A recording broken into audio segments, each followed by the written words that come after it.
class, this is Chelsea. Thanks for watching this video. I'm excited to teach you this semester. I just wanted to cover the remaining objectives. The readings should cover the first two, and then this lecture will cover the 3 through 7. So to begin the lecture, I just have some stock images of a perfectly lined blood bank shelf. And when I started in the laboratory, I kind of walked in every day at work and, expected to see a filled fridge full of perfect units just waiting for me to grab off the shelf. But little did I appreciate the many, many hours and time and just individuals responsible for recruiting these donors and acquiring units for us to test and issue to patients. It's quite involved, and there's a lot of individuals responsible for making sure our blood supply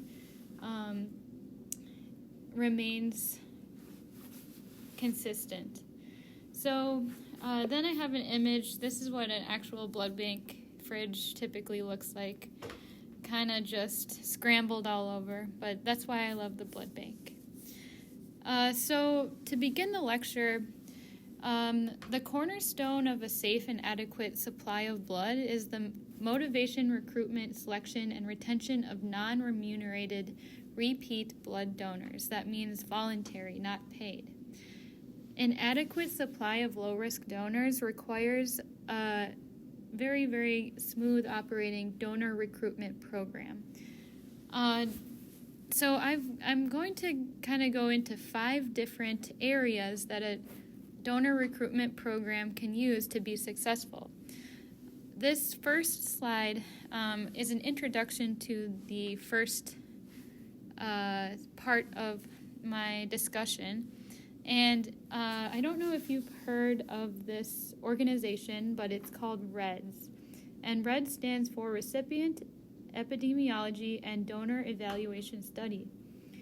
This is a collection of data, and you can go to their website. It's very interesting. But their mission is to protect the nation's blood supply through research to improve blood component safety and availability. And so I highly recommend you check out their website, but it's essentially a collection of the nation's data where we can really determine what's safe for our blood supply and what's not. And so I'm going to refer to this REDS study program a little bit throughout. The first recruitment strategy, which can be utilized in a donor recruitment program, is to understand your clients/customers. I would consider the first customer in a recruitment program to be the patients receiving donated blood products. A RED study, as previously mentioned, was conducted in 2017 by the National Heart, Lung, and Blood Product Institute and identified the need for blood from 4 major blood centers and 21 community academic hospitals in the U.S. The study found approximately 12% of inpatients were transfused, attesting to the need for blood based on inpatient need only. Interestingly, there was little variation in need for transfusion based on patient ethnicity, other than Hispanics having slightly lower rate of red blood cell transfusions, and African Americans having slightly lower transfusion of platelet plasma products. Here is the title of the article which conducted the REDS study, if you'd like to investigate further. Although transfusion need seems generally consistent among all races, a disparity lies in the ethnicity of donors themselves. A study conducted by a team of physicians found data in the early 2000s from a single blood collection agency in a large metropolitan area of Atlanta, Georgia. In this study, the donor rates were collected by race, ethnicity, gender, and age, relative to the U.S. consensus results within that area. The study found minorities were underrepresented in the blood donor pool, with 77% of donors being Caucasian, 20% African American, and the other remaining as other minorities such as Hispanic and Asian. Since transfusion medicine largely deals with frequency of blood group antigens, which often have an association with ethnicity, this disparity in donors impacts the patients relying on the blood supply. Here is the article which covers the study performed in this metropolitan area. The second strategy that a donor recruitment program can use is understanding what motivates people. You may have learned about Zanaya Mughal over this last year. This 4-year-old patient had a malignancy, also known in her case as neuroblastoma, which required her to rely on multiple blood transfusions throughout her therapy. She had developed an antibody to the rare Indian B blood group, or INB. Although a single unit of blood that is INB negative is not impossible to acquire, since this young patient relied on multiple transfusions, donor recruitment programs targeted the media for support. Donors were found throughout the continent and the U.S., and the news made world headlines. This story highlights the donor recruitment strategy to motivate the population by personalizing a struggling family in need through the media. The mantra in donor recruitment programs is appeal to altruism. So altruism is the principle and moral practice of concerns for happiness of other human beings or other animals, resulting in a quality of life, both material and spiritual. It's a synonym of altruism is selflessness, and it's the opposite of selfishness. So, listed in the images below are statistical measures used to appeal to altruistic individuals, which can motivate them to donate. So every 2 seconds, someone in the U.S. needs blood. One donation can potentially save up to 3 lives. These are common recruitment strategies used to elicit donors to donate. One of the struggles which donor recruitment programs face is locating volunteer non-remunerated donors. So that's non-paid donors. According to the World Health Organization, the safest blood donors are voluntary non-remunerated blood donors from low-risk populations.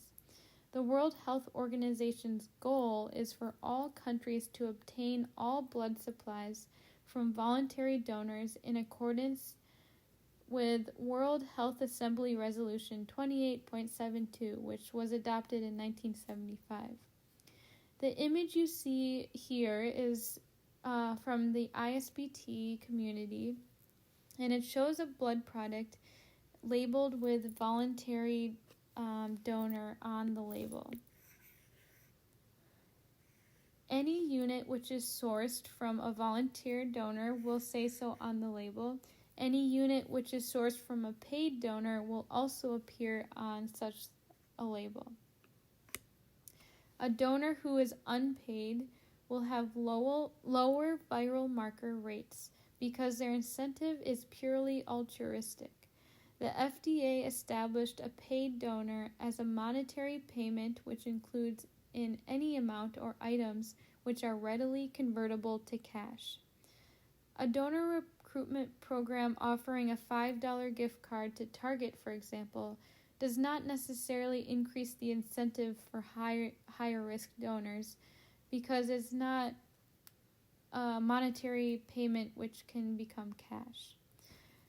There are some European countries which offer monetary compensation to this day and possibly in other areas of the world, such as those struggling to locate donors. For example, a third world country. The third recruitment strategy for recruitment centers is to communicate effectively and address questions, concerns, fears.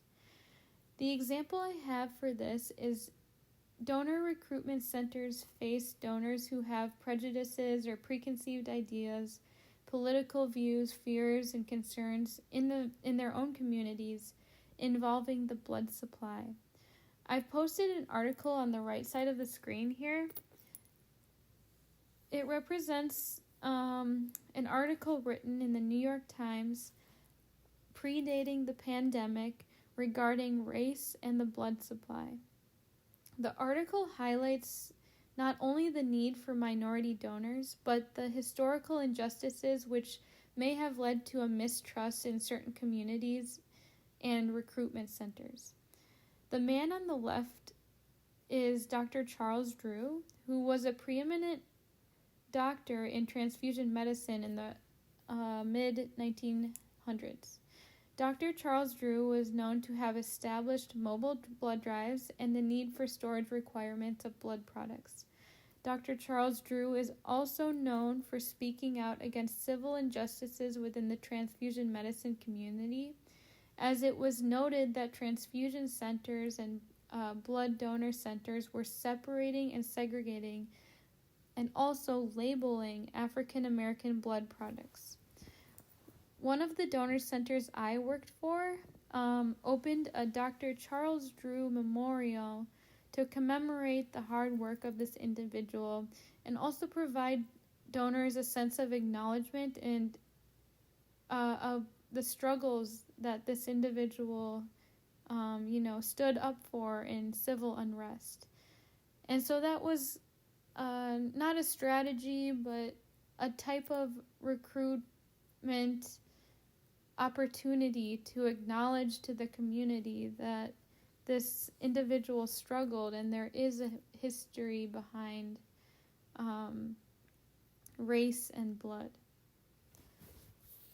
Another example is the LGBTQ community and the MSM donor deferral rate.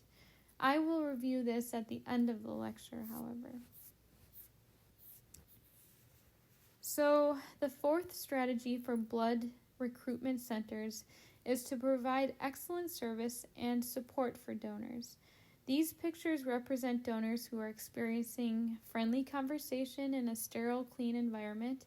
And from personal experience, I work in a donor center area, and really, truly, walking past the donor center is very calming. People are smiling. There's, a camaraderie. It's very calming. So I think that if donors can feel calm and happy while they're donating, it's an excellent service to provide because they will keep returning. The fifth and final strategy is careful planning. The current pandemic has forced donor recruitment centers to locate individuals using unique strategies. So the image here represents how COVID-19 has impacted the blood supply, and the FDA has also, as shown here, listed revisions and to revise recommendations to rebuild a steady blood supply. Donor recruitment centers need to strategize, but also consult the strategies they already have in place to locate donors during these emergencies. Lastly, the FDA revised recommendations during the COVID-19 pandemic to ensure that the blood supply could remain consistent. These are the three major changes relative to the mode of transmission of the different risk factors related to the blood supply. So HIV, malaria, and CJD are 3 different blood-related infectious disease factors that can impact the blood supply. And the FDA revised their recommendations. So an MSM donor, so a male donor who has sex with another man, was previously deferred for 12 months, but now that was reduced to 3 months. A female who had an MSM contact has gone from 12 months to 3 months. Piercings, which are also a risk of HIV, 12 months to 3 months. Malaria has been reduced from 12 months to 3 months. And any risk of CJD from those who spend time in certain European countries or military bases in Europe who had previously been deferred, the agency is eliminating the recommended deferrals and is recommending allowing re-entry of these donors. As a side note, the revised recommendations provided by the FDA can be viewed using this title. So if you Google this title, you'll be able to read, I think it's a 20-page article about the revised recommendations.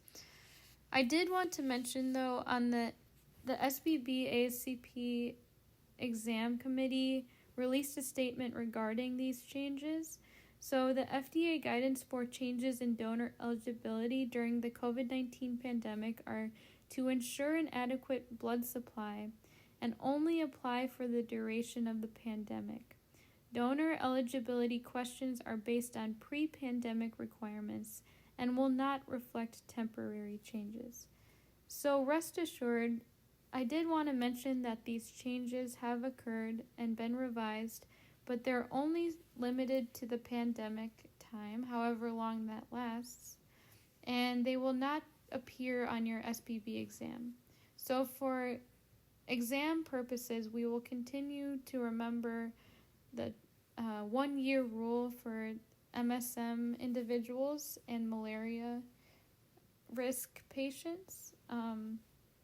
But for the actual practices you'll see in your laboratories will not be reflective of this. Thank you for listening to my lecture, and I'll talk to you next time.